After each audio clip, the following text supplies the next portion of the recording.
ఈ లడ్డూ చేద్దామని ఎప్పటినుంచో అనుకుంటున్నాననమాట. ఇప్పటికి కుదిరింది. ఇందులో నేను బెల్లం గానీ, పంచదార కానీ ఏమీ వాడలేదు. నిజంగానే బెల్లం, పంచదార వాడకుండా స్వీట్స్ చేయొచ్చా? ఈ రెసిపీ చూస్తే మీకే అర్థమవుతుంది చెయ్యొచ్చు అని.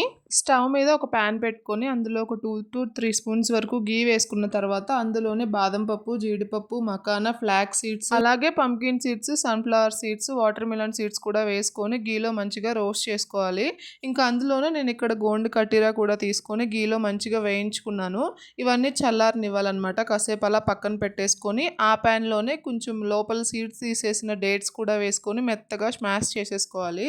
ఈ ప్రాసెస్ మొత్తం కూడా స్టవ్ లో ఫ్లేమ్‌లో ఉన్నప్పుడే చేసుకోవాలి. ఇంకా తర్వాత మనం చల్లారి పెట్టుకున్న డ్రై నట్స్‌ని, సీడ్స్‌ని మెత్తగా మిక్సీ పట్టేసుకొని, ఆ పౌడర్ మొత్తాన్ని కూడా డేట్స్ మిక్చర్‌లోకి వేసేసుకొని, పైనుంచి ఘీ వేసుకుంటూ మెత్తగా కలిపేసుకొని, ఇంకా చిన్న చిన్న లడ్డూస్ లాగా చేసేసుకోవడమే. చాలా తక్కువ టైంలో అయిపోతుంది. పిల్లలకి కూడా చాలా మంచి స్నాక్ అనమాట.